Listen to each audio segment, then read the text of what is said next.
Today's scripture comes from 1 Samuel chapter 4, verses 1 through 11. And Samuel's word came to all Israel. Now the Israelites went out to fight against the Philistines. The Israelites camped at Ebenezer, and the Philistines at Aphek. The Philistines deployed their forces to meet Israel. And as the battle spread, Israel was defeated by the Philistines, who killed about 4,000 of them on the battlefield. When the soldiers returned to camp, the elders of Israel asked, "Why did the Lord bring defeat on us today before the Philistines? Let us bring the ark of the Lord's covenant from Shiloh, so that he may go with us and save us from the hand of our enemies." So the people sent men to Shiloh, and they brought back the ark of the covenant of the Lord Almighty, who was enthroned between the cherubim. And Eli's two sons, Hophni and Phinehas, were there with the ark of the covenant of God. When the ark of the Lord's covenant came into the camp, all Israel raised such a great shout that the ground shook. Hearing the uproar, the Philistines asked, "What's all this shouting in the Hebrew camp?" When they learned that the ark of the Lord had come into the camp, the Philistines were afraid. "A god has come into the camp," they said. "Oh no, nothing like this has happened before. We're doomed. Who will deliver us from the hand of these mighty gods? They are the gods who struck the Egyptians with all kinds of plagues in the wilderness. Be strong, Philistines. Be men, or you will be subject to the Hebrews, as they have been to you. Be men and fight." So the Philistines fought, and the Israelites were defeated, and every man fled to his tent. The slaughter was very great. Israel lost 3,000 foot soldiers. The ark of God was captured, and Eli's two sons, Hophni and Phinehas, died. The grass withers and the flowers fade, but the word of our God endures forever. Well, if you haven't met yet, my name is Aaron, and I'm one of the pastors here at Exilic. And as Pastor Brian mentioned, just a couple weeks ago, we started a new teaching series on 1 Samuel that we've entitled After God's Own Heart. Now, what in the world does that mean, to be after someone's heart? I think one helpful way of understanding what it means to be after someone's heart is imagining the heart like an onion. If you want to know someone on a deeper level, what you have to do is you have to sort of peel back the layers of the heart to get to know that person deeper, or else you run the risk of just knowing them superficially at best, or at worst, you run the risk of misunderstanding and misjudging who they are. And similarly, I would say that God's heart, imagine it like an onion. If you want to get to know God in a deeper way, what you have to do is you have to sort of peel back the layers of his heart to know him better. Otherwise, we run the risk of, again, knowing him superficially at best, or we run the risk of misjudging and misunderstanding who he is at worst. And as we take a look at our story today, that is what is taking place here. The people are misjudging and they are misunderstanding who God is. And if it happened to the people back then, it's very possible that it can happen today to us as well. And when we misunderstand and misjudge God, usually what ends up manifesting is this posture of either blaming God for things, or if we're not blaming him, we're using him. And if we're not blaming or using him, what we end up doing is we fight against him. And so I want us to take a look at verses 1 to 3. And it says this: "And Samuel's word came to all Israel. Now the Israelites went out to fight against the Philistines. The Israelites camped at Ebenezer and the Philistines at Aphek. The Philistines deployed their forces to meet Israel, and as the battle spread, Israel was defeated by the Philistines, who killed about 4,000 of them on the battlefield. When the soldiers returned to camp, the elders of Israel asked, 'Why did the Lord bring defeat on us today before the Philistines?'" So if you've never read the Bible before, the Israelites and Philistines were arch rivals. So think like Yankees, Red Sox, Harry Potter, Lord Voldemort. If you've heard of the story of David and Goliath, Goliath was a Philistine. So they were arch rivals, the Israelites and the Philistines, and so they were at war like usual, but this time the good guys lose, the bad guys win. And the good guys lose so bad, in fact, that about 4,000 of them are slaughtered in battle. And so when the remnant of soldiers that were living and survived the battle returned to camp, the elders basically say, God, why did you bring this defeat on us today by the Philistines?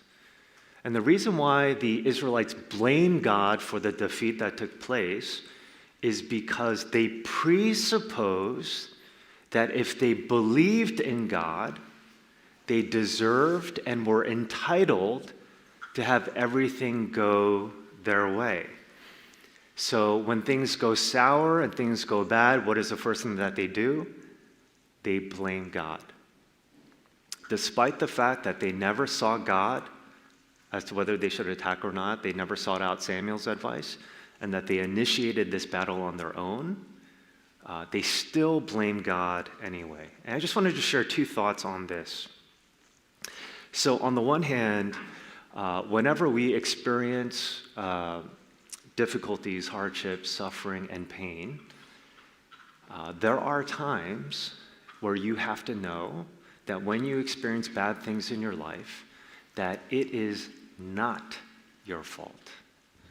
And there are some of us in this room that need to hear that when bad things happen in our life, that it is emphatically not your fault.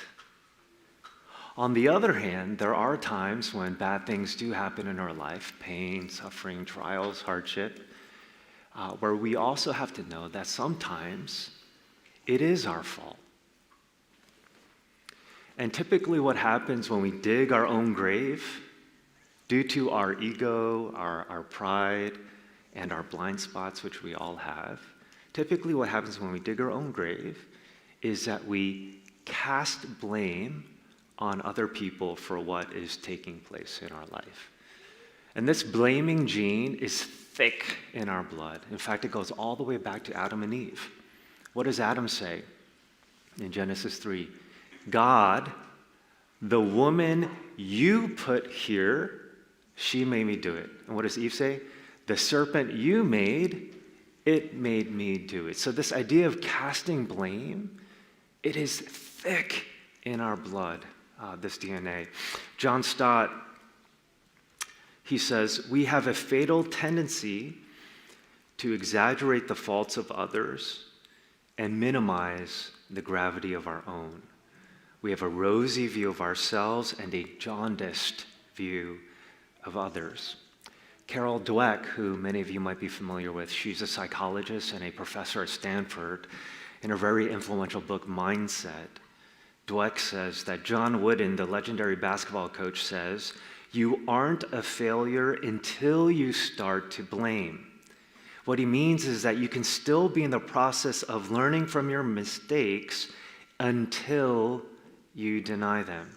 And so here, Dweck makes a distinction between a fixed mindset and a growth mindset. A fixed mindset is, I don't need to change. I'm good. A growth mindset is, I do need to change. I do need to get better. So when a person has a tendency to blame other people, is that a fixed mindset or is that a growth mindset? That's a fixed mindset, right? When we're casting blame. However, when someone owns up to their mistakes, what is that? That's more of a growth mindset. So the question that I want to pose to every single one of us here today is this. Are you a blamer or are you an owner? Do you have a fixed mindset or do you have a growth mindset? A good indicator, one way of knowing whether we have a fixed or growth mindset is how impulsively these things come out of us. Now, owning up to our mistakes can sound a little bit counterintuitive, but just so you know, most things are counterintuitive in the Bible, right? So the way up is the way down. If you want to be first, you kind of have to be last. If you want to live a fulfilled life, you have to pour yourself out for others, the idea of God becoming a man, very, very counterintuitive. I mean, Plato's mind would have exploded at the idea of God becoming flesh.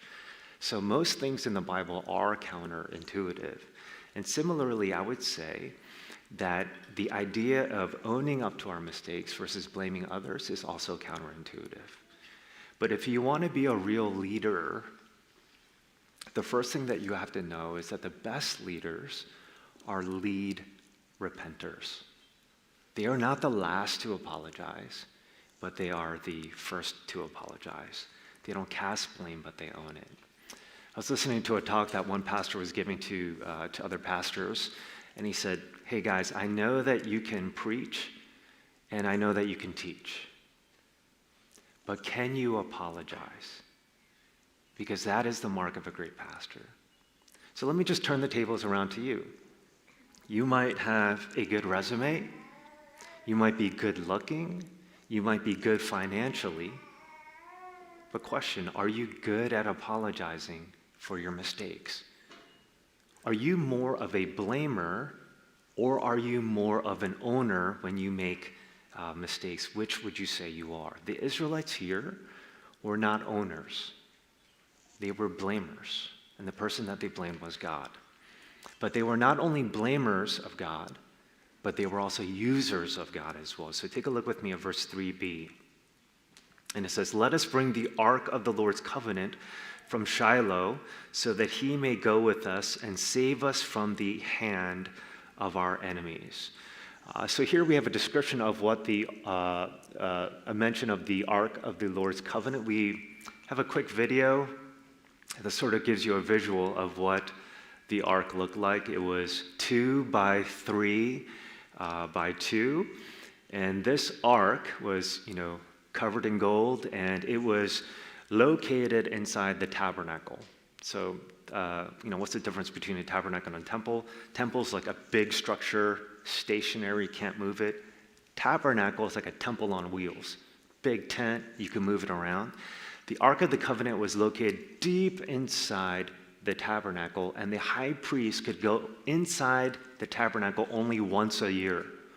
The other 364 days out of the year, there was basically a hot, blinking pink neon sign that said, "Do not enter, do not enter," but this is what happens in verses 4 to 5.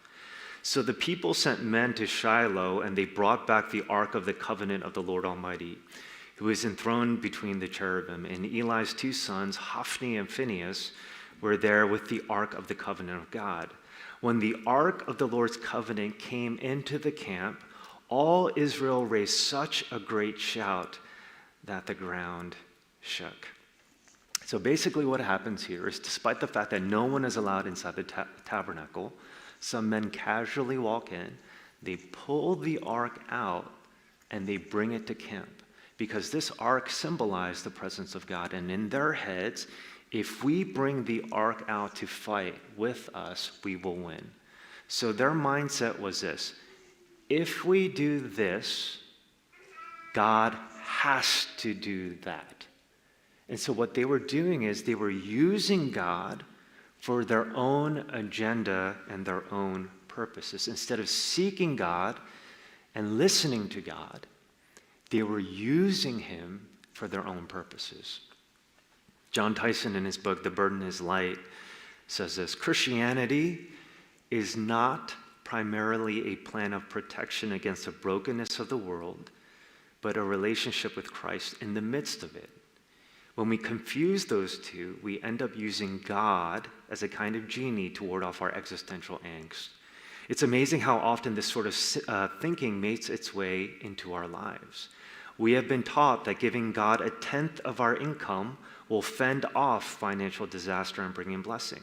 If we live with integrity and operate according to biblical principles in the workplace, we can advance and safeguard our careers. But God is not a genie. Life is not a blank canvas, and reality is too complex a thing to get our arms around. Using religion in an attempt to manipulate God merely distracts us from the goal of our faith, which is to enjoy an intimate relationship with him. St. Ignatius of Loyola said this, that sin is an unwillingness to trust that what God wants is our deepest happiness. Until we are convinced of this, we will seek to control our own lives. So none of us likes being used, right? And what happens, when we use people? Like, what are the dynamics that take place? Typically, what happens is that we sort of enter into a relationship with them, not so much so that we can be friends with them, so much as because they have something that we want. Right? And it's a terrible feeling, right? Being used like that. I think similarly, that's how God feels too. When we're in a relationship with him, not because we want to be friends with him, so much as he has things that we want from him. I was listening to a conversation with Tim Keller, who's a local pastor here in the city. And Tim was sharing, so he has cancer right now, and he's battling cancer with chemo. And theologically, Tim always knew that none of us are immune to pain and suffering. None of us. He even wrote a book on pain and suffering. So he, above all people, knew that no one is immune to pain and suffering. And then he got cancer. And when he got cancer, he realized that implicitly, in the deepest subterranean levels of his heart, implicitly, without even knowing it, he believed that, God, if I serve you, if I help millions of people, if I start a church in New York City of all places, then you kind of do owe me a happy and a healthy life. And it wasn't until he got cancer that he realized that implicitly he actually believed this, even though theologically he knew that it was wrong. And so my question to us today is this: is it possible that implicitly, in the deepest subterranean levels of our hearts, we feel like, God, if I do this, you kind of owe me that. If I do this for you, you should do this for me. So I'll give you a few examples to crystallize this a little bit more. So if you're a student, grad student, finals week, instead of going to the library, you come to church. Is it possible that you might think implicitly in the deepest levels of your heart, all my friends are studying in the library, I'm here at church. God, you kind of owe me a good grade for being here. Is that possible? I think so.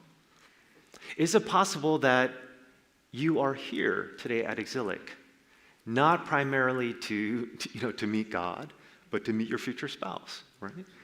What are you doing then? You're using religion, you're using your moral performance to get something from God.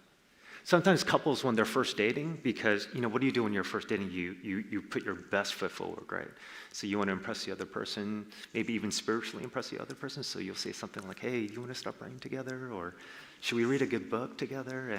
And that's awesome because you want to grow together. But if it only happens at the beginning of your relationship and not at the middle of your relationship, could be a bait and switch.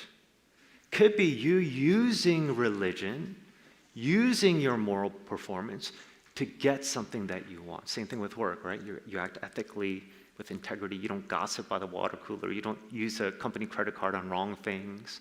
And so implicitly you think to yourself, if everyone else is like that, but I live like above and beyond reproach, then God, you kind of owe me a raise. I should be recognized more for the way that I'm living. So it's very possible that implicitly, at the deepest subterranean levels of our hearts, we believe that, God, if I do this, you owe me that. One helpful indicator to know whether we are truly users of God versus lovers of God is the even-if principle. And I'm getting this from one Asian American pastor named Mitchell Lee in his book, Even If. And Mitchell says that there are two kinds of Christians. There are only if Christians, and there are even if Christians.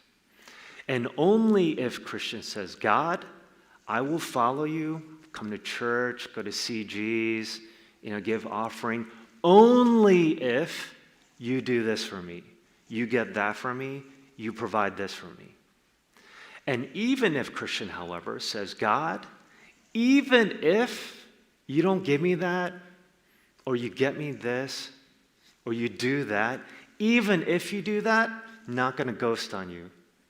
I'm here for you. I'm going to stick by your side. I don't know why this is happening, but I'm with you. And only if Christian is a user of God, and even if Christian is a lover of God. And my question to you today is this: are you a only if Christian, or are you an even if Christian? Are you a user of God, or are you truly a lover of God? The Israelites were not only blamers and users of God, but the camera shifts now to the Philistines, who resisted and fought God. And so if you take a look with me at verses 6 to 11, it says this: hearing the uproar, the Philistines asked, "What's all this shouting in the Hebrew camp?" When they learned that the ark of the Lord had come into the camp, the Philistines were afraid. "A god has come into the camp," they said. "Oh no, nothing like this has happened before. We're doomed. Who will deliver us from the hand of these mighty gods?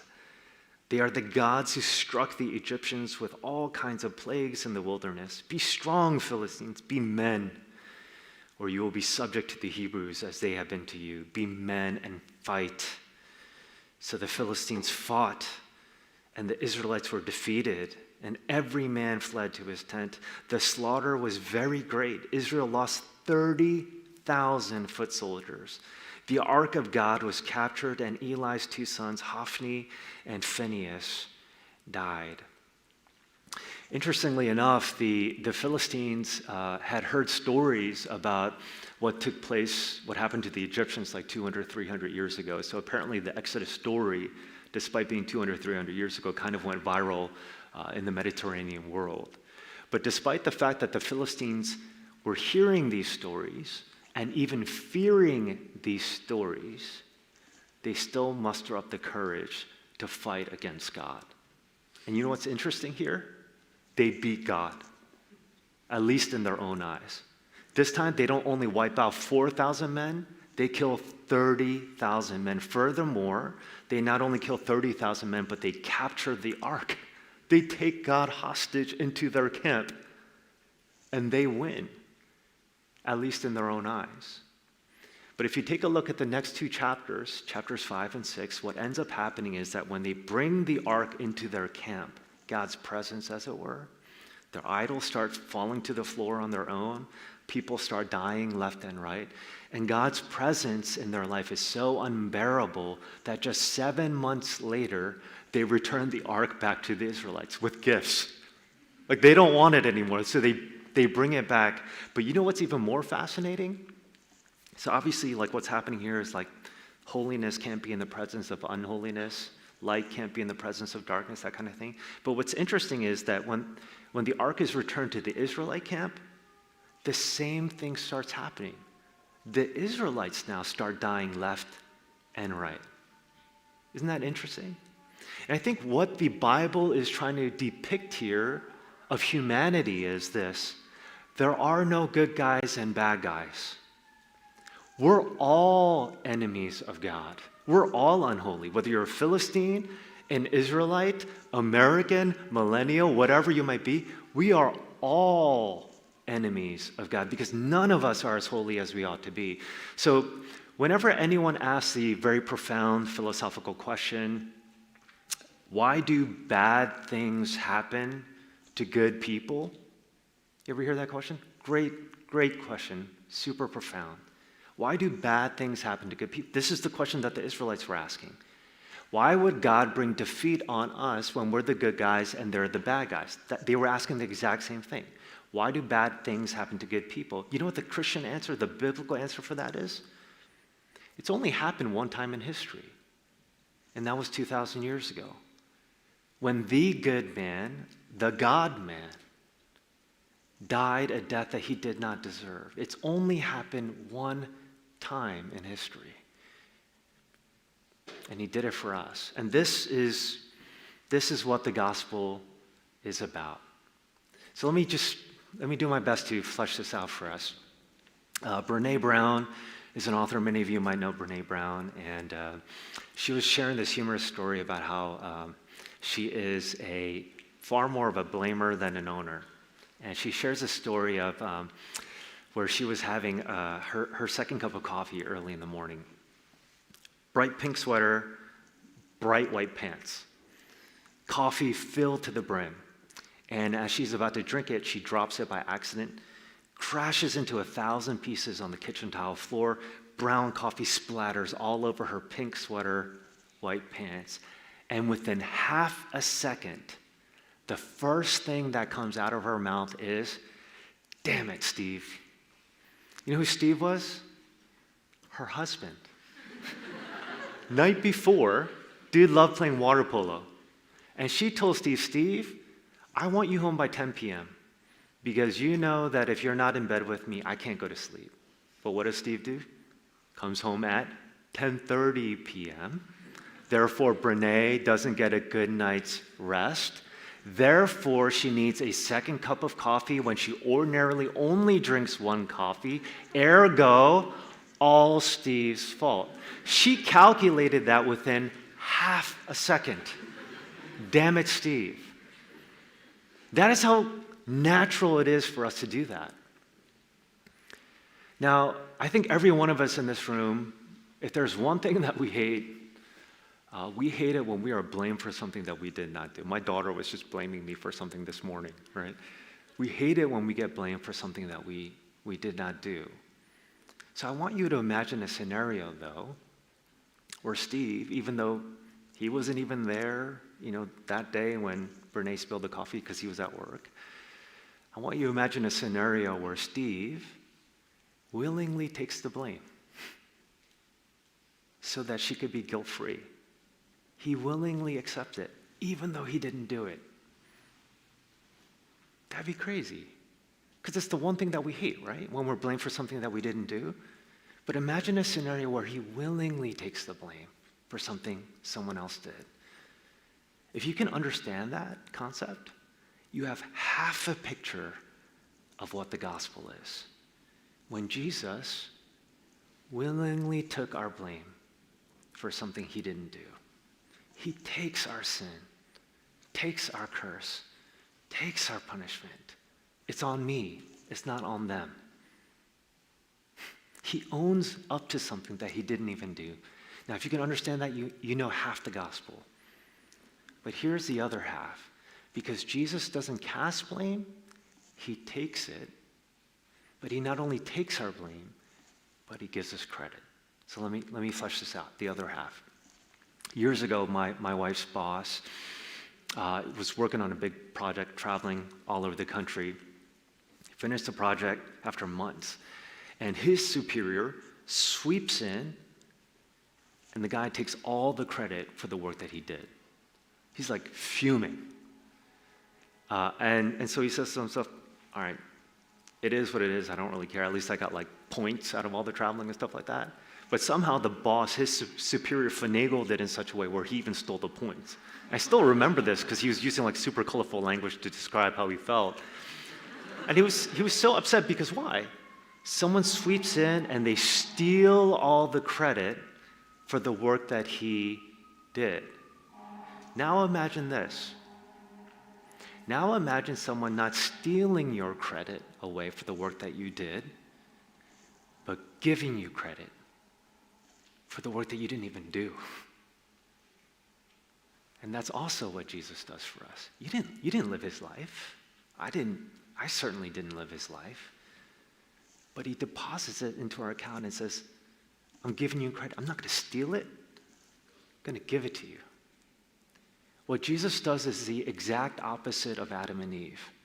They cast blame on one another, cover themselves up. And what Jesus does on the cross is that he doesn't cast blame, but he takes it and he covers us in his righteousness. That is what Jesus does for us. And so if I can address those of you, one of the things I love about our church is that there are so many of you that have never been to church before, and you're curious about Christianity, and you're investigating it, And one of the things I would say to you is that when it comes to God, one of the best things that you can do as you learn more about him is keep pushing forward. When you look at the cross, what we see is not a God who wants to fight against us, but what we see is a God who fights for us. And similarly, as you sort of investigate and go on your spiritual journey, I want you to do the same. To see a God who doesn't want to fight against us, but fights for us, and to surrender your life to him. And I promise you, it is the most fulfilling, most satisfying thing, most freeing thing that you can ever experience. And for my brothers and sisters who identify themselves as Christian already, can I close with one story from Elizabeth Elliot, who makes up this imaginary story of Jesus walking with his disciples, and he's doing the typical, like rabbinic thing in his head, and so they're walking, and Jesus says to this disciples, "Can you pick up a stone for me?" And Peter, of course, the dude that always puts his foot in his mouth, he's like, well, he never specified what size or weight, so dude picks up like this tiny pebble and puts it in his pocket, and so they start walking. It's like noon. It's around lunchtime, and Jesus says, "Can I see your stones?" So they all take out their stones. He waves abracadabra, and the stones turn into lunch. Problem is, Peter gets like one potato chip. So he's like, damn it! Dang it! And Jesus says, "Come follow me." Right? So they're walking again, and it's like 3 p.m., and Jesus says, "Will you pick up a stone for me? Can you pick up a stone for me?" And Peter's like, I've heard this narrative before.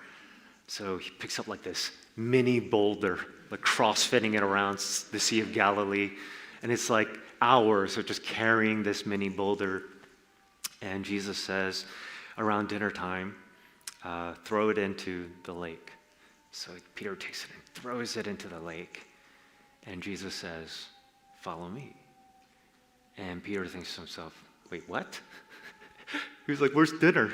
So he taps Jesus and he's like, "Rabbi, where's dinner?" And Jesus looks at Peter and he says, "Peter, were you carrying that stone for me, or was it really for you?" And similarly, are you in this just for you? Are you using God for your own agenda, your own purposes, your best life now? Or is it really about him? This is why we're calling this series After Not Your Own Heart, but to be after God's own heart. When someone dies for you, takes blame for you, and gives you credit that you did not deserve, they not only deserve your gratitude and thanks, they deserve your heart too. And if Jesus gives us his heart, who are we to refuse giving him ours? Let's pray together.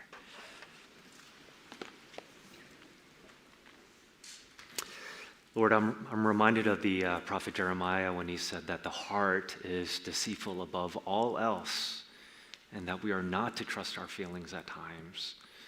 And so, God, help us to do a very careful spiritual inventory of our hearts. Why we do the things that we do, even implicitly, sometimes unknowingly, without even realizing it.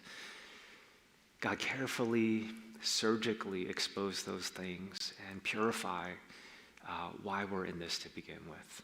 In your name I pray.